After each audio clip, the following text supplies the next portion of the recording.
Good afternoon, ladies and gentlemen, and welcome to Talking Points, the show where we tackle the questions you want to ask about investments, property, tax, trust, precious metals, and so much more. We are creating a platform for you to ask questions and interact with our experts. So share your opinions and expand your knowledge on the topic. Feel free to pop your questions into the YouTube chat box, and we'll get to as many of them as possible. If you were one of the lucky ones who attended the last Wealth Masters webinar recently on the 5th of September, then you would have had some great insight into not only our speaker, but also the topic that we're going to be addressing today. We are, of course, at the mercy of our internet and electrical connections, so if for any reason we get cut off during the live recording, we do apologize and we'll upload a version for you to view as soon as possible. My name is Damien Anderson, and today we're going to be talking about something that we've all heard of, but often we're under a misconception of what it is, who can benefit from it, and why it even exists. This is, of course, trusts. And today we'll find out that it's not just a tool for the rich kids to benefit from, but actually a business concept that we can all benefit from. Our expert today is an exceptionally experienced wealth coach, businessman, and investor.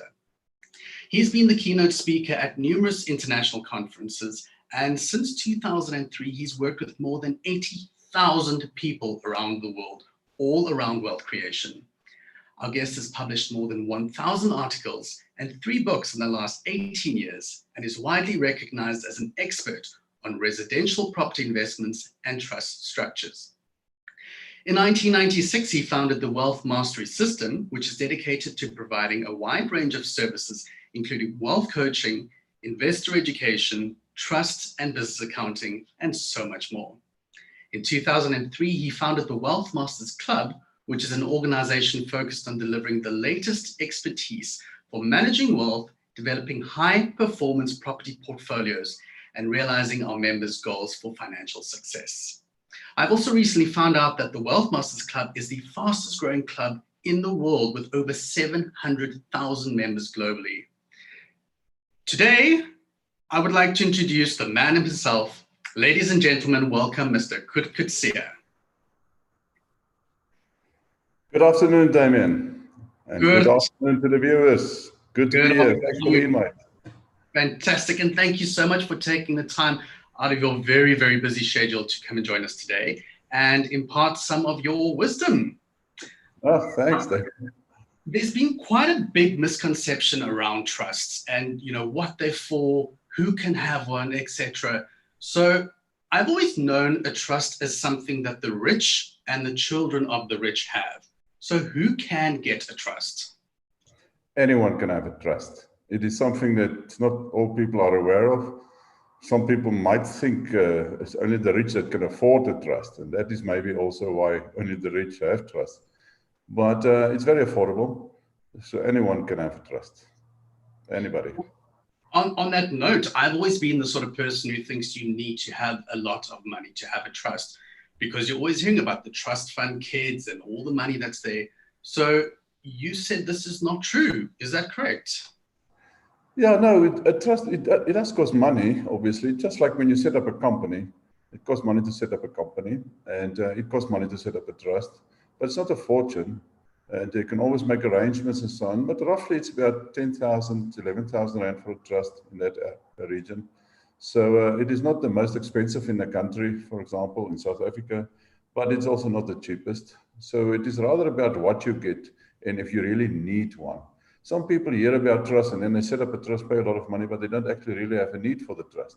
So what we do is in a consultation is we determine first what is your need.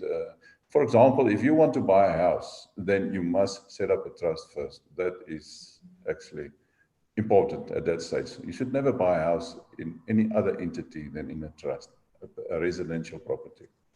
So yes, and then, okay, a person that can afford a house, or want to buy a house, obviously that person can easily afford a trust. But if you only have, if you're a youngster and you only have a guitar and a cup and a saucer and a plate and so on, and you live in a bachelor flat, so maybe you're not ready for a trust yet at that stage. But it's good to have information. So before you buy expensive assets, put it in a trust. Sure. And look, I think most people like me we've never learned how to create a trust. And, I've done a little bit of research now on it. And after looking at it, it seems like you need to have a legal, accounting, and an English degree just to create it. So if somebody doesn't understand, where do you even begin? No, you just arrange a consultation with one of our consultants. Okay, we are an investors club, so therefore our service providers only work with the members of our club. So obviously, the first thing you have to do is you have to join the club as a member, and then all consultations are free of charge. The membership fee is also not so expensive. It's 530 Rand a month, which you will get back in the form of club units. So it's like buying a share in the club. And every month you get more shares. We call it club units. So yes, and then you have access to all our service providers, and they are the experts. They are the one with the degrees and the English skills and things like that. And then they will set up the trust for you after having a consultation with you and taking instructions from you. They will help you. They will assist you. Fantastic. Now, speaking of experts, last week I interviewed Cassie Henning, who is our tax expert. And he dropped quite a bombshell when we were speaking. So obviously through my research, I learned that SARS, or through the SARS website, they say a trust is taxed at 45%. But according to him, he says it's completely possible and legal to pay zero tax in a trust. Now, is that really the case? That is definitely. Yes, a trust, the income of a trust officially is taxed on 45%. But that is why you are a member of our club, and then you will find out how to get around that 45%. It is not. It can be as little as zero. In most cases, it is zero. Actually, we go as far as we say that we guarantee it will be zero. If not, we will do your accounting for free for you. So that is better than that you cannot get. So you can definitely have zero tax on your trust. It sounds like it's an amazing offer. Yeah, sorry. I mean, if I could just add, if you run your business in a company, for example, then a company will always pay tax. You cannot make a company zero tax unless you just run it on losses. And SARS is not going to happy if your company is making a loss every year. But in a trust, you can make a loss every year. And that is another reason also. You can accumulate losses. If you have too many losses for this year, then you can roll it over to next year. And then we have all other methods like the conduit principle and so on to make the income of the trust tax-free. And we have members of SARS also as members of our club, many. So one of our coaches actually is a SARS official. Wow. But I think for us, doing it in a different capacity, sorry to interrupt. Yeah. Of course. I think it's also going counterintuitive for someone to think to have a successful entity like this trust to be running at a loss. Instinctively, they think, oh, that's a bad thing. But what you're saying is that's not true at all. Like running at a loss then actually counts in your benefits. Yeah. It's not, I must just emphasize the strategy with the trust to make it tax-free is not to make it working on a loss all the time. No, we want to make money, but there's a big difference between money and profit. And in a trust, we make money. And it's not for nothing that there's a saying, money buys the whiskey. You'll never hear a saying like profit buys the whiskey. Now, profit is always taxable. So we still make money, a lot of money. We just don't call it profit. We call it something else. We have contributions and distributions and loan accounts and stuff like that. I cannot go into the detail, obviously, here, but we make the money that you make 100% tax-free. And if not, it would have been profit.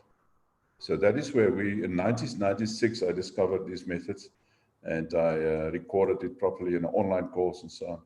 And it's a holistic program or system, if I can call it. You cannot just go in and say, listen, I made $1 million profit this year. Can you quickly make it tax-free for me? No, we cannot do this. You have to set it up right. The trust wording is important right from the beginning. The trust administration is important right from the beginning. Then when you get to $1 million profit in the trust, then and everything is in place, like we would have done it for you, then we can do it tax-free. Well, Coert, if everything you're saying is true, then I'm sure that this whole setup of trust is going to be short-lived because government wants and needs us to pay tax. So surely government is then going to start regulating trusts for their own benefits and finding ways to get us to pay tax in a different way. Yeah. Well, the fact that we are not paying tax, or let me rather say, the fact that we are not paying income tax doesn't mean that we are not paying tax at all. There are so many different kinds of taxes. So value-added tax, for example, capital gains tax. Okay, you can make your trust actually capital gains tax free also. But fuel levies and land taxes and stuff like that. So it is not that we are dodging everything. It's just the income tax. So what do we do with the money that we save on income tax? Most of us, we are entrepreneurs. So we just plow it back into the economy. We create jobs. We start new businesses. We expand on our existing businesses and so on. So that is what we do. And SARS is absolutely aware of everything that we do. So it's not even that we do it without them knowing it, because you have to submit the financial statements of a trust every year to SARS. So every year they get our financial statements of each and every one of the thousands of trusts that we are doing. They know exactly what we do. They attend our presentations, our seminars, and our online training even. So they know exactly what we do. And up till today, we've never ever had a single problem with SARS. We've never even had an audit from them. So I think that is saying everything. Wow. But do you not feel now that you as a person within a community, are you not letting your community down by not paying all of these taxes? No, I don't think so. I think we rather uplift the community with what we do, because look, let's be honest about it, especially South Africa. If we are not doing something with the money ourselves and we pay to SARS, there's a lot of fraud going on there. And it's just not just me saying so, it's general knowledge in South Africa. If I could see that they spend the money on the roads and on the infrastructure or whatever, on the hospitals, medical care and so on, then it would have been perhaps a different story. Then perhaps I would have felt a bit guilty of avoiding tax legally. But now I feel not guilty at all. And if we help our members to be able to arrange their own security with the money that they save. A few months ago, we actually had a program that we ran. It was a promotion where we said that the tax saving will pay your armed response. And in fact, still the case. So it is not that we are taking the money out of the community, because obviously if there's armed response in a neighborhood, then obviously in a neighborhood like that will be less crime.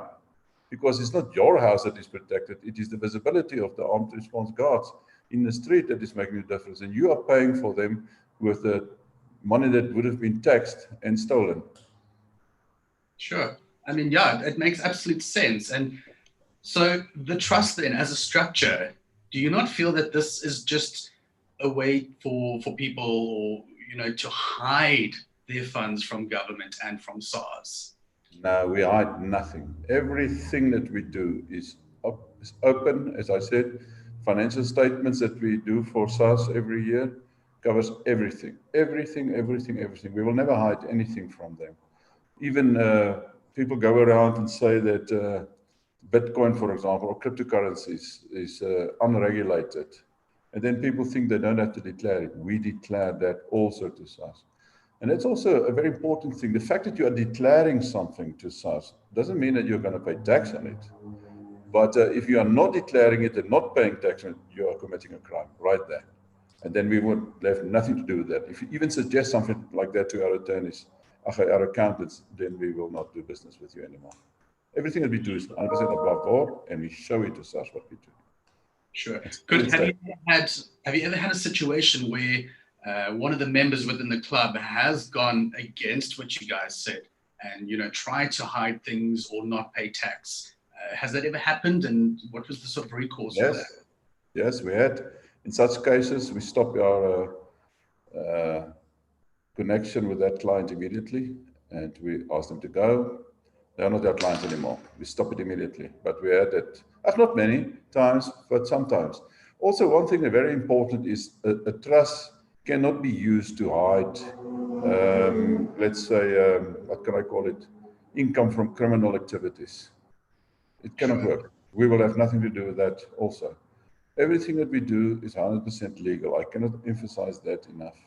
So it's not a place to park hot money or something like that. No, that is maybe something that you could do under your mattress, but then we have nothing to do with that.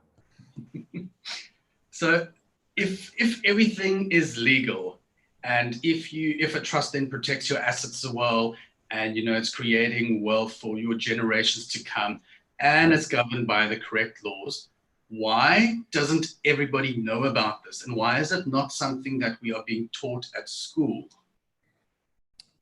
Okay, I mean, I'm not really into the conspiracies and so on, but I think there's definitely something wrong with our society in the sense that the things that we do are already practiced for centuries by the rich and the royals. And that goes for the billionaires of South Africa also, and multimillionaires and so on. They know these things that I'm talking about, but they never share it with ordinary people. And it's actually the ordinary people suffering. I mean, it is general knowledge that Donald Trump, for example, he doesn't pay tax. I mean, he admitted it already, and not illegally, nothing like that. Because the more money you have, the more access you have to knowledge. So these guys on the top income brackets, they have access to this knowledge, but it's not knowledge that they will get at universities or something like that. Just to use a simple example, I always use it at the seminars at Duke of Westminster. That is where I discovered the methods that we are using. Because what we are using is not just applicable in South Africa. Our tax avoidance, legal tax avoidance methods is applicable all over the world. So the Duke of Westminster, for example, the old Duke Gerald, he died a few years ago and his son took over from him. I'm 100% sure his son knows exactly how to do these things and not to pay tax also. So actually it is the poor people paying government and pay their hard-earned money over to government, and then government steals it. And it is not just the South African government, so don't think now that I'm just going for the South African government. It is all over the world. Even the previous government in South Africa, don't ever forget, National Party ministers also went to jail. So everybody is stealing. A government official is, or let me say, a politician. That is my problem. Not government officials, politicians. They are the criminals. But anyways, yes, if everybody knows it, if they teach these things at school, then there will definitely be no tax. So at the moment, it is the ignorant paying for the informed people. They pay the tax. So the bit of roads and infrastructure that we see that are developed from time to time by government, that is actually thanks to the middle class people and the poor people. So guys, if there are such people listening here, thank you very much for keeping the roads running and open and so on. But it's not necessary. There will always be enough ignorant people to do that. So we teach the people who want to stop this, people who want to improve their lives. Because with us, it is about wealth creation. And many people think wealth creation is just about making more money. No, it's not just that. It is about protecting the money that you made. That's actually the biggest part of wealth creation. I mean, imagine, you can go do the calculations now. Anybody, say for example, a 45-year-old listening to me here. Go and make a calculation of all the taxes that you paid over the years. And imagine now you still had those taxes today. Wow, it would have been a complete different world. And that's actually what made it possible. But then you must be willing to come to us and to learn. And then we help you because we have the service providers. Obviously, you're a very smart man. I mean, you came up with a system, you developed it with a lot of experts. So why on earth would you now share this information that could obviously, help you so much? If everything is true, then you could be one of the richest men in South Africa. So why, share this knowledge? Why not keep it for yourself and, grow for yourself and your family? David, I believe in the principle that Zig Ziglar actually said, the more you help people to get what they want, the more you will get what you want. So for me, it is about helping people. And if I can help them to make money or to create wealth, then obviously I will create wealth for myself also because we charge fees and so on. So we're not doing it for free. So I'm not really that philanthropic. But it is not about the money anymore for me. I retired already in 90, and yeah, it was in 1998 I retired. I was at the age of 42. And I didn't have to work again ever in my life. So I could have just carry on investing in property, like that is my passion, that is what I do. I'm a property investor. And yes, but it would have been boring. So now sharing this exciting information, because it's exciting, really is exciting. To, even if I have to say so myself, but if you come to one of our webinars, our seminars, it is very, very exciting. There's not a single boring moment because the information is so exciting. So could now the trust, let's say we've created the trust, who actually controls that and makes the decisions as to what happens within that trust and how the funds get used and shared? Yeah. The first thing that people have to make peace with in their minds is that they are going to lose control. And then that scares people. But it just looks like you are losing control. How it works is when a trust is set up, it is an agreement between the founder, you will be the founder of a trust, and the founder must be a natural person. A company, for example, cannot be the founder of a trust. So it must be you. You're the founder of your trust. And then the trust law says you must have an independent trustee. You will be a trustee also of the trust, plus an independent trustee. Then you can have more trustees if you want to. Your spouse, for example. That's what we actually suggest. In your family trust, it should be you and your spouse and your or life partner, and then an independent trustee. Now, independent trusteeship, that is what we do. Because that is where many people make a big mistake. They hear about any independent trustee and they will then, for example, ask the accountant of the trust to be the independent trustee also, or a brother, or a family friend. That is not an independent person. Whenever somebody sues you in your personal name and they go to court, then the court will allow them to take the assets of that trust because that trust is just seen as an extension of yourself. So to make a trust truly independent, that is one of the big secrets, if you can say that, because there are many trusts out there, but they are not even worth the paper they're written on. Yeah. So making it 100% legal, 100% creditor free or creditor crash proof, and tax free. That a lot of that depends on the independent trustee that you have and the trust accountant that you have. Yeah, so after you set up your trust, you're a trustee of the trust, but we work with discretionary trust. So that means nothing can happen in that trust without the approval of the trustees. And the trustees can decide how they want to apply the trust money and the trust assets. And the independent trustee, for example, is never a beneficiary of the trust. Because the moment he becomes a beneficiary, he's not independent anymore. So that is why some people are concerned that the independent trustee can run away with the money of the trust. He can't. He's not even controlling the bank account. You control the bank accounts. So it's 100% safe, but officially you have nothing in your name anymore. Officially, I don't have a car. Officially, I don't have a house. Officially, no, really, I am the poorest person in this country, or one of the poorest people. I have nothing on mine. There's not even my clothes. I have nothing. But I'm still the only one deciding who wears this jacket every day, or who drives that car, or who lives in that trust house, because everything belongs to a trust. And due to the fact that it is not mine, nobody can take that car away from me. Oh, the trust creditors can, but then you will see how we structure our trust. It's not just one trust. We work with a double trust structure. And the basics of the double trust structure is to separate the assets from the liabilities. And that is something unheard of. That is something that you will not get from any registered financial planner or so. Because everybody who knows me knows also that I have an issue with the formal financial industry of South Africa, or actually of the world.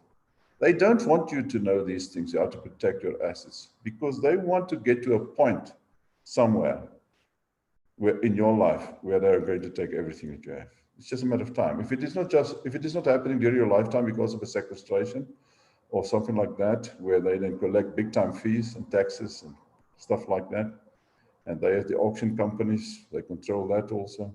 So if it is not because of such a situation, sequestration, definitely on death, then they take the assets.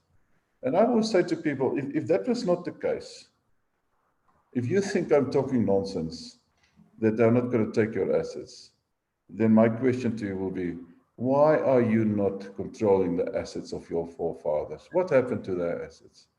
You see, they take it. There's a time that they repossess it on death, because death costs, death taxes, and stuff like that is more than your net value at the end of the day. So all the deceased estates, not in trust, will actually be insolvent eventually. Could you mention previously now talking about double trusts. So is there a limit on how many trusts a person can have?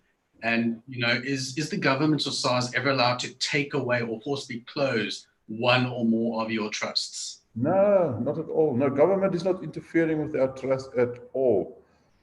And you can have any number of trusts you want. Obviously, a trust is expensive. Well, not really expensive, but I mean, I gave you the price in the beginning of the trust. So you're not going to set up trust unnecessary. It is not just a setup cost, it's also the accounting fees and stuff like that. So we will help you to make sure you don't take out unnecessary trust. But you need at least 2 trusts to start with. So especially if you're a property investor, we do the mortgages and the liabilities and that stuff and the properties in one trust, and then the debt-free assets in the family trust. And then as you proceed with your business or your life, and you buy more things or you start a company, then we introduce you to a company trust, to a company asset trust and things like that, shared trust. So, but that is later when you need it. Very few people start with all the trust immediately. You start with the double trust structure, and that is actually the one the one that kind of made me famous. It's the one that we registered in 1996, the first one in South Africa, the first double trust structure in South Africa. And that is what the whole wealth mastery system is based upon, about those 2 trusts. Tell me, Coert, now, I think there's a lot of people in this who might be quite excited or interested in this now. What would you need if you wanted to start your own trust? You need first you need assets. If you have no assets, there's actually no use in having a trust. So the first time that you start buying assets, and especially property, that is the main thing. But even if you buy silver, if you buy gold, if you invest in stock on a stock exchange, any assets like that, or even if you have a lot of cash, have a trust in place. So that is when you need a trust, when you have something to put in the trust. You cannot put your salary in a trust. So if you're still an employee, you work for a boss, then your salary must be paid in your personal name. So, and most people, before the end of the month, they have nothing left of that salary. So we suggest that people like that to come to our club, join us still, join the club, and then we take you through a process to help you to acquire assets. So it might take, say, for example, 6 months to get that to that point where you've saved enough for the deposit on the first house. And before you buy that first house, then we set the trust up.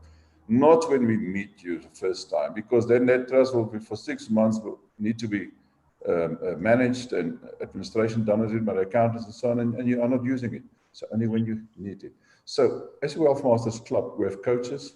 So we take you by the hand and we take you through the process. We help you to acquire easy assets in the beginning, like, for example, silver. Build a silver portfolio, or gold, and so on, until you have something that is worthwhile to put in trust. Okay. So we spoke quite a lot about SARS and how we comply with all the legalities there. Is it possible for someone to open a trust if they're not in good standing with SARS? Oh, yes. That's a good question, Damien. No. It's not that we need the permission of SARS to set up a trust. We can do that. But to be a trustee of a trust, you must be solvent. Okay. It doesn't matter what your standing actually with SARS is, but you must be solvent. So that's very important. So if you're already insolvent or sequestrated, you cannot have a trust. So solvency for me is good enough, because if you owe SARS money, it is not always to say that you really owe them. It can be a mistake.